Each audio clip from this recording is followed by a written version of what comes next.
Tila hindi nagustuhan ng mga Makamilo ang tila daw shades ng I Am World ang ngayon ay ini-endorso ni Carlos Yulo na produkto kapalit ng Milo.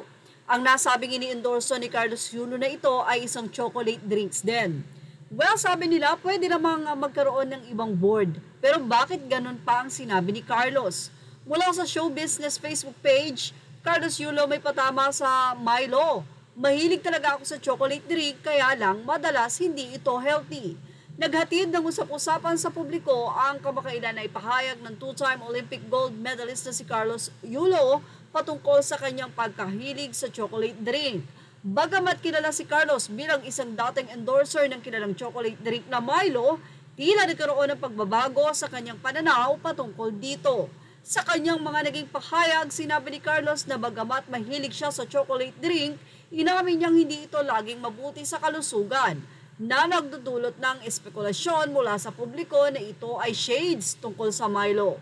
Sa isang interview, inihayag ni Carlos Yulo ang kanyang matagal na pagkahilig sa chocolate drink, subalit aniya, mahilig talaga ako sa chocolate drink, kaya lang, madalas hindi ito healthy.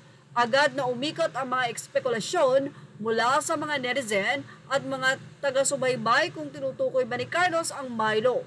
Lalo na't kilala siya bilang dating endorser ng naturang brand. Dagdag pa niya, pero nahanap ko na ang healthy chocolate drink, ang aking new favorite.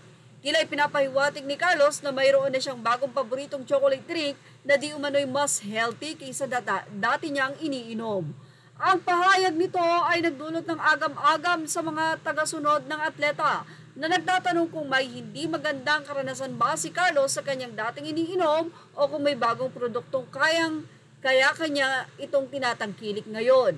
Matapos ang pahayag ni Carlos, tila may pagbabago sa kanyang pananaw.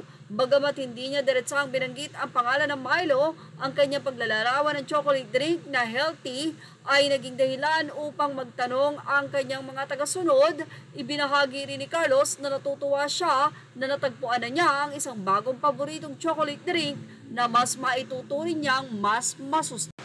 Dahil sa tila patama daw ito ng I Am World sa Milo, narito ang naging bahagi ng mga netizen.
Say pa ng ilan, sarap ng Milo, bitter si Carlos Yulo, di lang kinuhang endorser Tama naman ang Milo po ang ang ina, ang kadalasang bumibili ng Milo, hindi ang Jeff. Pag ganyan ka, wala nang kukuha sa yung endorser. Actually, to correct lang, hindi naman si Carlos ang nagbigay ng script na yan, sasabihin niya lang to. Pero syempre, for Carlos, medyo pwede niyang ikorekto na baka mamaya isipin na patama ito sa Milo. Pero bakit nga ba tinolerate niya ang nasabing pagkuha sa kanya at doon sa parang mga shades nga dahil aniya nga, mahilig siya sa chocolate at ngayon ay nakahanap siya ng mas healthy. So dati siyang endorser ng Milo na ngayon ay binibigyan nga ng mga netizen ng ibang pakahulugan ang nasabing mensahe na ito.